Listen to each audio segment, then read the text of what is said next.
All right, I'll admit it. I owe Buddy Hield an apology. Another great game for number 24, not just on the offensive end, but on the defensive end. He continues to show how much he has improved and how good he can be when used properly in the correct role off the bench.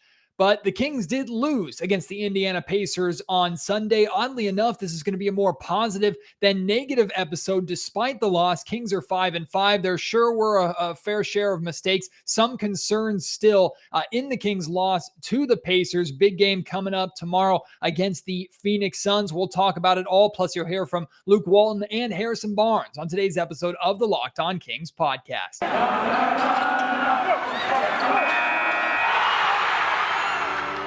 You are Locked On Kings, your daily Sacramento Kings podcast, part of the Locked On Podcast Network, your team every day. And now, ladies and gentlemen, it is that time for another episode of Locked On Kings. Hello and welcome into Locked On Kings, your podcast hub for Sacramento Kings coverage all regular season and all off season. If you're looking for in-depth analysis, game-by-game breakdowns, highlights, interviews with local and national experts, full coverage of your Sacramento Kings from January through December, this is the place for you, part of the Locked On Podcast Network. And today's episode is brought to you by McDonald's, proudly serving communities since 1965. McDonald's has always been more than just a place to get tasty, affordable food. It's an unofficial community center. A big thank you to our friends at McDonald's for always being there. I'm loving it. My name is Matt George. I have the privilege of being your host here. I've been a Sacramento sports media member covering the Sacramento Kings for the last 7 years. This is my 8th season covering Kings basketball, formerly with Sports 1140 KHTK Radio in Sacramento, now with ABC 10 Television in the California capital. And yes, I owe Buddy Hield an apology. Kinda, sorta. Because there isn't a Kings player over the last, I'd say 2 to 3 years that I've been more critical of than Buddy Hield. Especially, I would say it started from when he started complaining about his role after signing a major contract. That's really where it started for me, where I soured a little bit on Buddy Hield. I was overly critical of the pitfalls of Buddy Hield, how Buddy was really a one-trick pony. Now, the one trick that he does do, shooting, we know he's done very, very well, so much so that he's now the Kings record holder in franchise history for most three-pointers made, passing Peja Stojakovic earlier this season.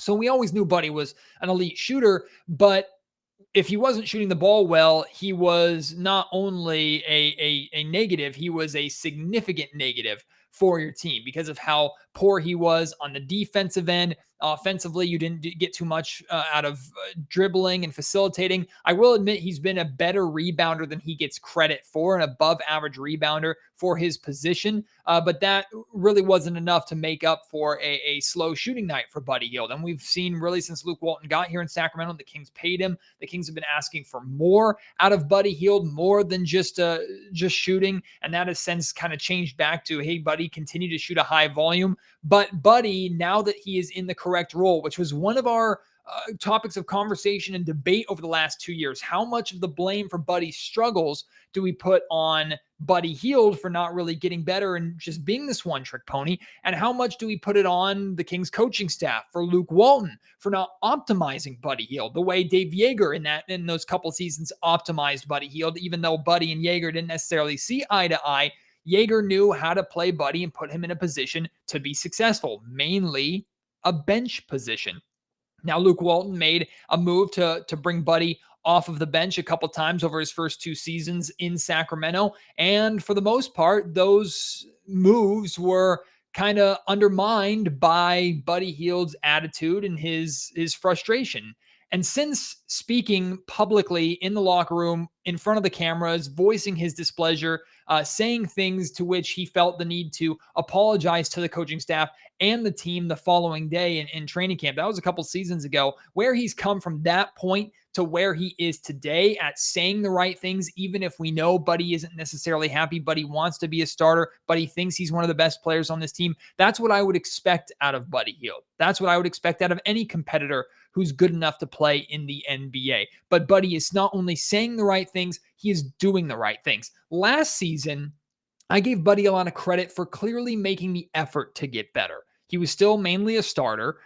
He was a starter all season long, actually, last season, which was interesting and questionable. And I know we talked, or I've talked a lot about here on Locked On Kings about how I thought that was a little strange for Walton just to go full all in into Buddy Hield and give him a significantly longer leash than he had the season before that.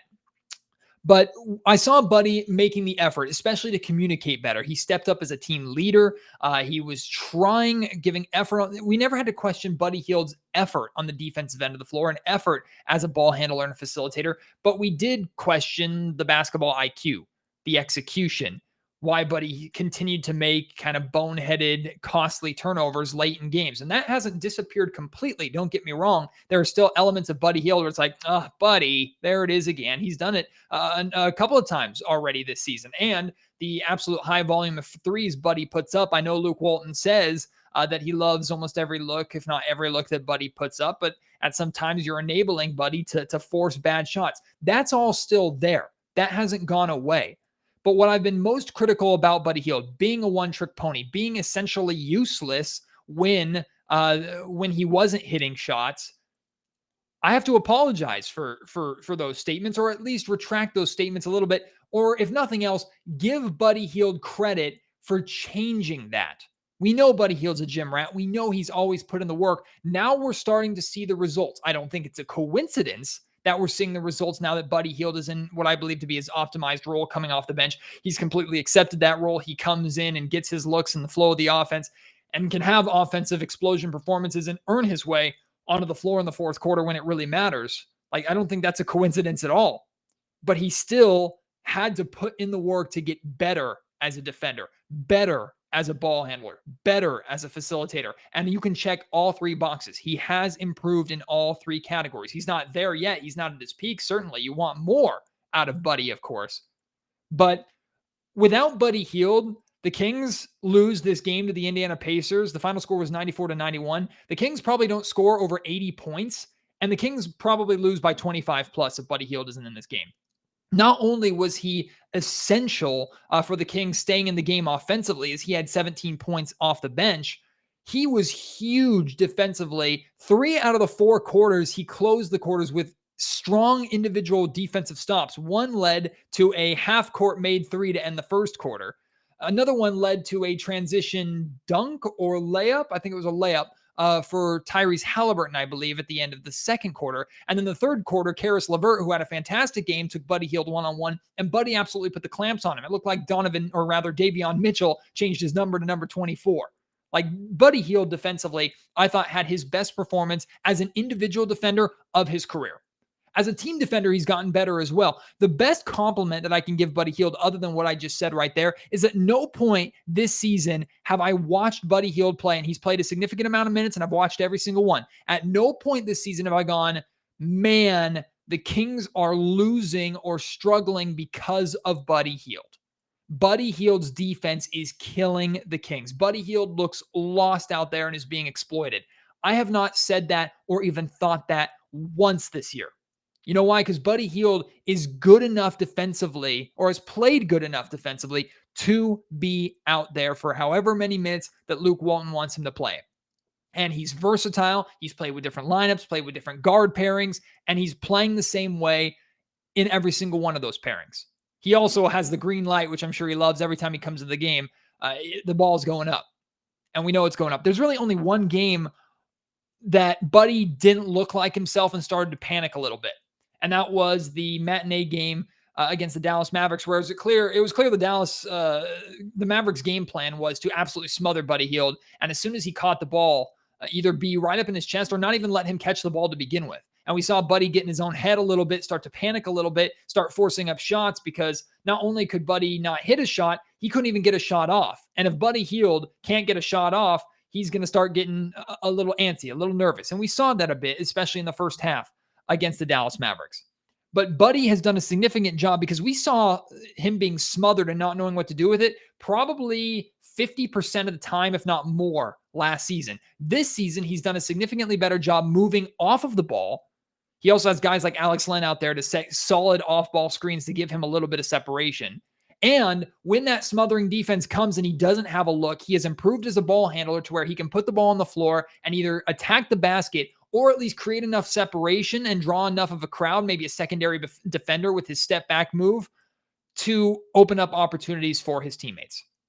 That, in addition to his defense, is progress. Ball handling is better. Off-ball movement is better. Defense is significantly better. And we know Buddy Hield, most three-pointers that Buddy puts up are going in and are good looks for the sharpshooter that is Mr. Buddy Buckets. So I owe Buddy Hield an apology for considering him useless outside of shooting.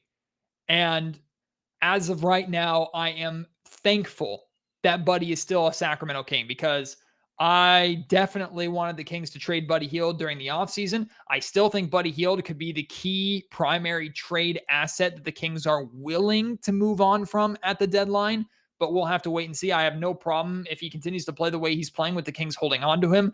As of right now, Tyler Hero is the runaway for sixth man of the year with what he's doing with the Miami Heat. But Buddy Hield is in the conversation with how good he has been off the bench for the Kings. Buddy's fantastic so far this season. Really, really good. Need to make sure I give him his flowers. Need to compliment the role that Luke Walton has put him in. Need to compliment him for fully accepting that role, saying the right things, and backing it up on the floor. Very pleased with Buddy Hield. I'm also, even though the Kings lost to the Indiana Pacers, I'm very pleased with what this game told me. And to be clear, 3/4 of this podcast today are going to be positive. I'm not spewing moral victories to you. Maybe you're interpreting it that way. I promise you, this is not a moral victory fest. The Kings still lost a very winnable game, which is frustrating. The Kings, all 5 of their losses in their first 10 games were winnable games that we might look at the end of the season if the Kings are in a very tight race for a play-in or playoff spot and go, God, it would have really helped if you had handled your business and gotten that one. That one was winnable. So the Kings are still making mistakes.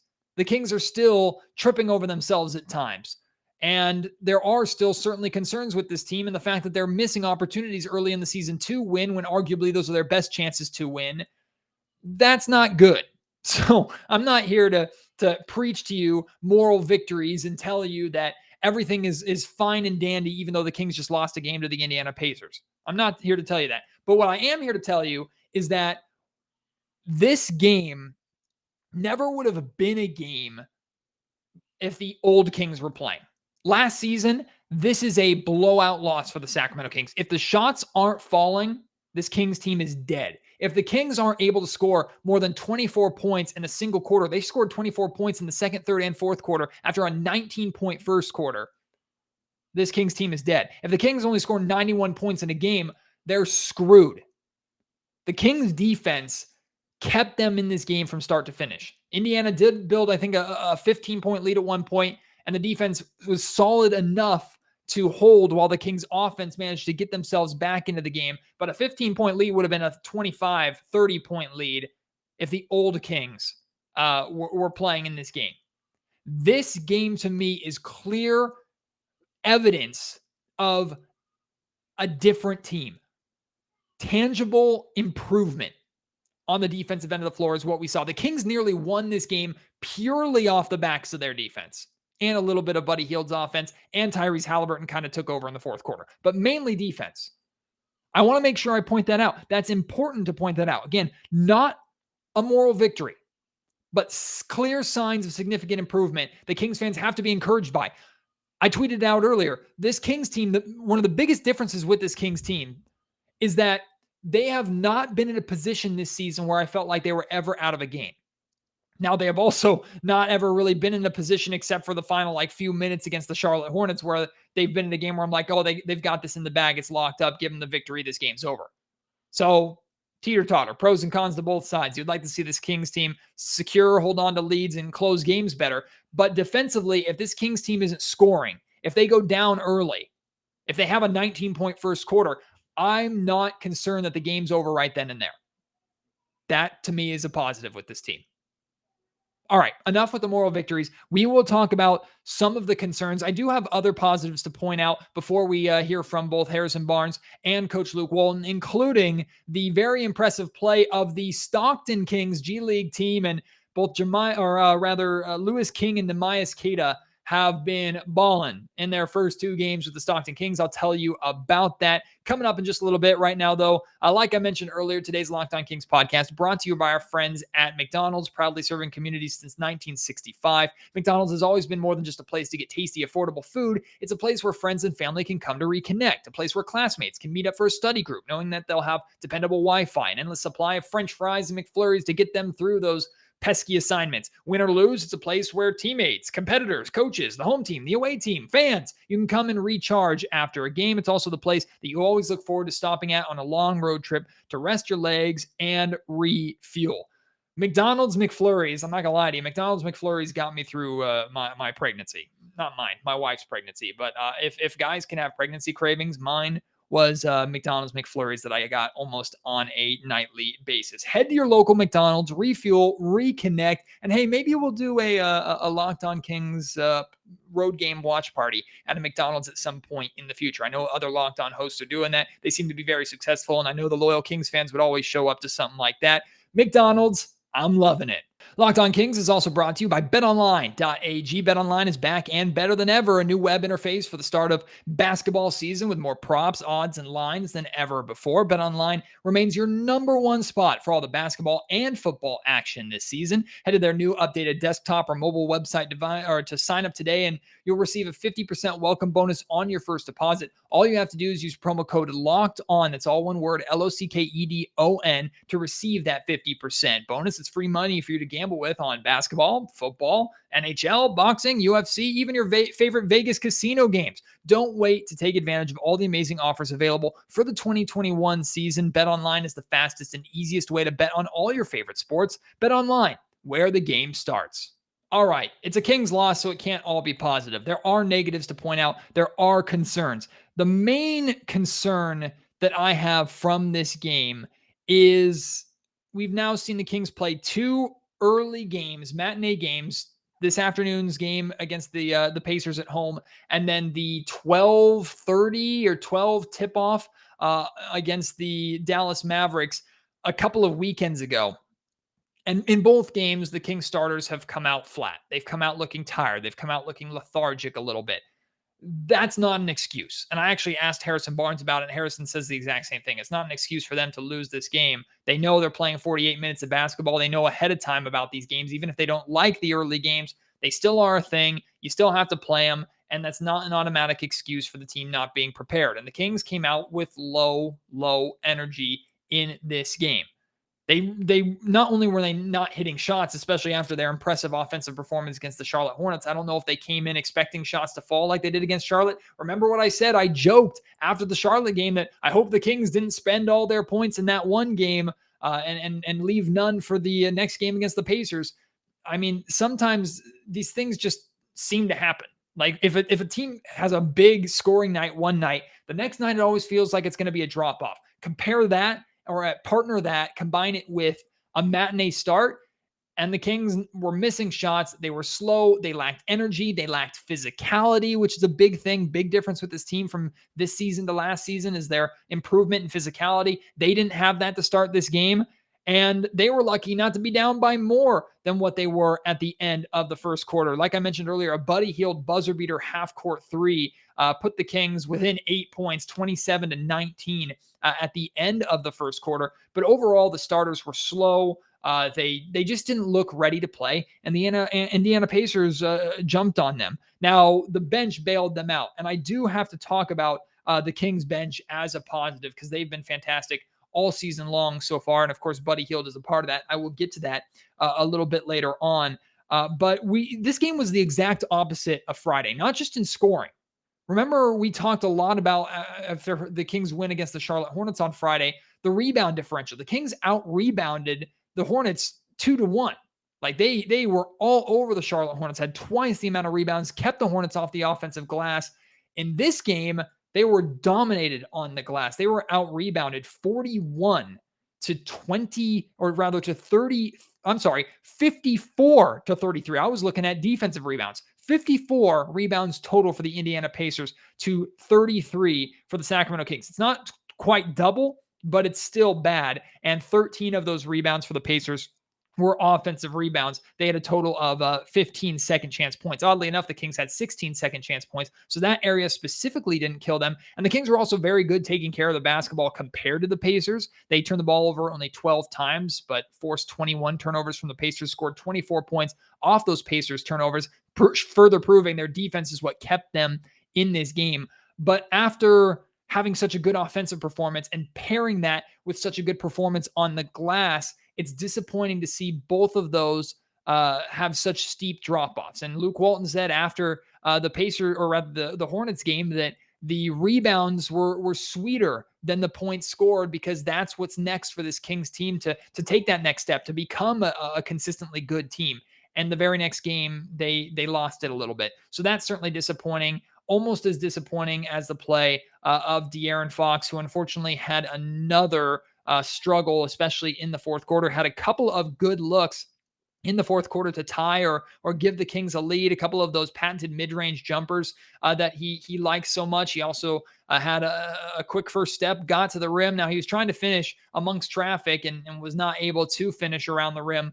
DeAaron, it's not that he was putting up bad shots and that he hurt the Kings necessarily. He just wasn't the closer that you need your star player to be. He hasn't been that closer at any point so far this season. Tyrese Halliburton kind of took on that role with the fourth quarter that he had, but Fox ended up with 17 points, shot 7 of 19 from the field. Once again, only got to the foul line a couple of times, did hit both free throws, so that helps his free throw percentage. And what's disappointing is, in addition to those 17 points that he scored, Fox only had 2 assists. Now, he did distribute the ball better than those 2 assists suggest. The Kings were missing a lot of open shots in this game, so he should have had more for sure. But if Fox isn't going to be that offensive takeover scoring machine, you need him to have more than just 2 assists. You need him to facilitate more. He did turn the ball over 3 times, but had 3 steals of his own. So that kind of evens itself out a little bit there. But once again, DeAaron Fox was not that fourth quarter closer, get on my back player that we saw last season. He hasn't been that at any point so far this season. So that, of course, is concerning as well. So those are the major concerns that I have, the major negatives that I have with this game. Got a few more positives to work in there. The first one being the Kings bench, who's actually in the top 10. I think they're 8th right now in scoring, or scoring average around like 32, 33 points per game. The Miami Heat are number 1, mainly because of Tyler Hero, and that team is damn good. But the Kings bench has been very, very solid. And once again, the bench bailed the Kings out, got them back into this game after their slow start. I've already sung the praises of Buddy Hield. Davion Mitchell came in defensively, was solid once again, did his best on Caris LeVert, who had a fantastic game for the Indiana Pacers, who are now 4-7, by the way. The Kings 5-5. So this was a team that was definitely beatable. Caris LeVert had 22 points in this game. The Indiana Pacers significantly shorthanded, missing some key pieces, but LeVert picked up the scoring load there. And then in addition to that, like Tyrese Halliburton's fourth quarter, he really came alive, and it was nice to see him get that fourth quarter effort and that fourth quarter success that he showed a lot of last season, but he did so in front of an empty building. Now he got to feel some of the energy of the crowd when he was having those moments. He scored 11 of his 17 points in the fourth quarter. So he did all he could to really lead the Kings to that victory, even gave the Kings the lead at one point, but the Kings just weren't able to close it out. And I'm excited to talk about this. It has nothing to do with the Sacramento Kings, but everything to do with the Stockton Kings. The Stockton Kings G League team, they're 2-0 to start this season. They opened up their season with 2 games against the Santa Cruz Warriors, beat them 122-97 in game 1, 104-92 in game 2. And the 2 guys that I need to talk about, Louis King, who is proving that he is an NBA player, not a G League player. When players put out the performances like Louis King is putting up, it proves that they are in the wrong spot, or that they deserve to be actually in the NBA. If an NBA player truly is sent down to the G League, no disrespect to G League players, but there is a gap. If they go down and they don't have the success that we're seeing from Louis King, then it's clear that they're not necessarily ready for the NBA. But in these 2 games, Louis King's first game, 33 points, 11 of 13 shooting, which is absolutely absurd, 7 rebounds and 4 assists in game 1. Then in game 2, he had 29 points on 9 of 14 shooting and a steal in that game. As for Nehemias Queta, he was a second-round pick for the Sacramento Kings out of Utah State, the big 7-footer. He had a very solid first game, 24 points, 4 rebounds, 3 blocks. Second game, quieter offensively, but still good, 13 points and 8 rebounds. So I'm going to do my best to make sure I'm keeping you informed on what the G League Stockton Kings are doing. Head coach Bobby Jackson, 2-0 so far as a G League head coach. Good for him. In addition, of course, to his Summer League championship. So those are the positives that I wanted to make sure that I pointed out here. Again, a mostly positive show after a Kings loss, which I know might surprise you a little bit, but we're not done. I do have some audio to play from you from both Harrison Barnes and Luke Walton. Just a few clips for you to hear some interesting answers to some questions and discussing. Luke Walton's going to discuss like the final play and the shot the Kings ended up getting off that Tyrese Halliburton 3 and what the play was supposed to be. You're going to hear Harrison Barnes talk about the matinee starts. I asked him about that. All that is coming up here in just a second. Before that, though, today's episode of Locked On Kings brought to you by Built Bar. I love Thanksgiving. It's almost here, and all the good food and treats and plenty of them to just enjoy around Thanksgiving time. But maybe this Thanksgiving you want a yummy dessert that isn't so full of calories and sugar. Right now, it's the perfect time for Built Bars. Built Bar is the new holiday dessert. Feast on something delicious, and you can feel good about it when you're all said and done. The food coma doesn't just have to be because of all the sugar and all the pounds you're putting on. The food coma can just be pure happiness while also eating healthy. Replace the coconut cream pie with a coconut Built Bar. Or go for a raspberry Built Bar instead of a raspberry pie. Lots of good flavors to replace any pie. Low calorie, low carb, low fat, high protein. I'm talking about Built Bars. Covered in 100% chocolate, Built is a great option for when you're hungry. And if Thanksgiving isn't coming soon enough, you can go right now to Built.com and get a Built Bar or 2. And with Black Friday coming up, Built Bar is going to have some great offers for you on Built.com. When you do order a box on Built.com, use promo code LOCKED15. You'll get 15% off your order. Again, that's promo code LOCKED15 for 15% off at Built.com. Here's Sacramento Kings head coach Luke Walton. First quarter and the rebounding really hurt us tonight. Not making shots. You know, we said it after last game. We couldn't miss a shot. That's going to happen. I am proud of our group for once again on a night where we couldn't make some really good looks. We scrapped, found a way to give ourselves a chance to win. And it's the NBA. You're going to win some. You're going to lose some. You know, Tyrese with an open 3 for game at the end. I'll take that in any close game. And, but, you know we got a long way to go still. And this one hurts, but short turnaround, get back after it tomorrow. Luke, in 10 games, what are you encouraged about with this team? What are you concerned about? Encouraged about our competitive spirit, encouraged about our togetherness, encouraged about where we're headed. Concern, you know, I won't even call it a concern. What I know needs to get much better is our rebounding.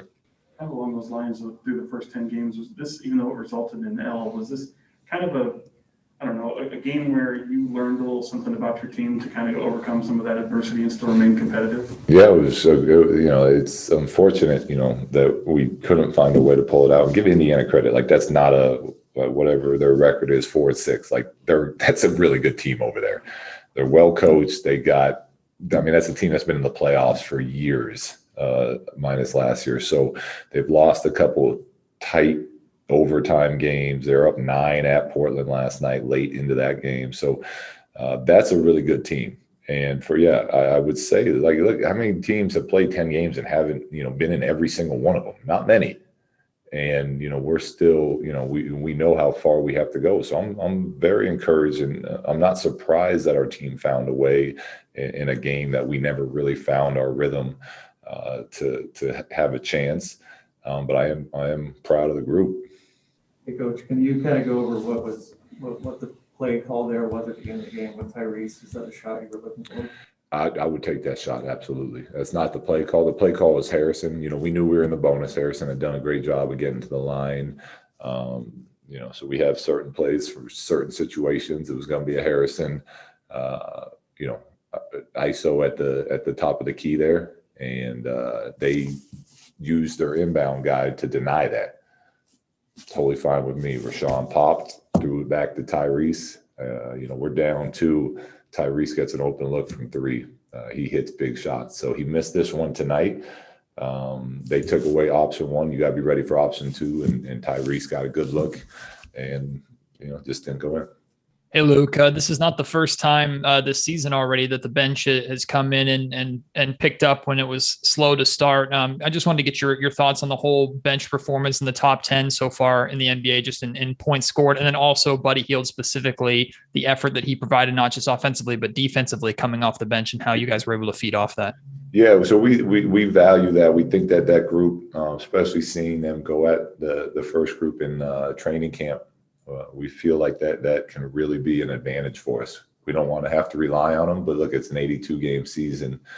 Some nights that's just how it's going to play out, and they do a great job. When we get off the slow starts, they have done a great job 10 games into the season of getting us right back in. It was tough decisions tonight because Buddy was great on defense as well. So was Davion. Davion was, really did a nice job down the stretch on LeVert and making it tough on him. But kind of, getting Buddy out for offense, defense at the end, he played a game where he deserved to be on that court. So very pleased with how Buddy's playing. And he had another really, really solid game for us tonight. Now let's hear from veteran Harrison Barnes. Harrison, last year, if you guys would have shot less than 37% from the floor and got dominated on the glass like that, you would have been blown out. But do you see the sign of growth that it was a 3-point game, you had a shot to tie at the end, even though things went poorly most of the night? Well, I mean, I think we found our compete there in the second half. But at that point, we already kind of let people get into rhythm. At the beginning of a game, I think that's really where you have to make your mark. And for most of this season, I think we've done a good job of starting games with the right compete level, the right physicality. But tonight, especially with a team like this, where they do play, 2 bigs, they have bigger guards that get in there and crash and rebound, letting them kind of get a rhythm early, really hurt us. Harrison, you 10 games in, what do you like about this team? What do you encourage about, and what are you concerned about after 10 games? That's a lot of questions. I think for us, we know that we can be a good team, and I think the difference between us being a good team and us being a non-playoff team is our consistency. And I think we've throughout the first, we're now 5-5, the first 10 games, I think more so than not, we've been more consistent this year with what we're trying to do and our energy. But I think taking that next step is those details, right? Those 2 to 3 minute stretches that really decide games in that second half. How tight are we going to be?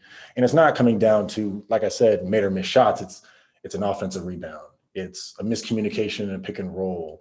It's an untimely turnover where they get a fast break layup. Those are the types of things where we just have to just be a little sharper. When we're playing these playoff teams, to get over that hump of being a team that's a little bit under 500 to a team that's over 500. Hey, Harrison, typically we only hear media and reporters and things like that talk about this, but the difference between a matinee performance, an earlier start and a regular scheduled game, is it that significant from a player standpoint to where slow starts like this seem to happen more often than not for at least one team? I mean, me personally, I'm not a fan of the earlier games. I love the 7:30 games, but I don't think that's any excuse for us not to come out and play. I mean, you have 48 minutes to play, so I don't think that's any excuse for us not to be able to, show up and get the job done. And that is not an excuse tonight for why we didn't start the game with the right, mentality. Kings are 5-5 through 10 games. This is really their first early progress report. Big game coming up tomorrow. Still a winnable game. They're 1-0 so far against the Phoenix Suns, but the Suns are going to be looking for revenge a little bit. Plus, it's the second night of a back-to-back for the Kings. So tomorrow night's game is going to be challenging to say the least. So the Kings going to be 5-6 or 6-5. You let me know how you feeling after these first 10 games. Are you feeling as positive as I am even after this Kings loss? Are you feeling negative? Let me know how you're doing. At Matt George Sack on Twitter is how you can reach me. You can DM me or tweet me there. You can email me mattgeorgesports@gmail.com at any time. And if you're watching on YouTube, leave your thoughts down in the comment section down below. Appreciate your support as always. Can't wait for another week of Sacramento Kings and Locked On Kings content. Until next time, my name is Matt George. I'll talk to you after tomorrow night's game against the Phoenix Suns, win or lose. You've been listening to Locked On Kings, part of the Locked On Podcast Network.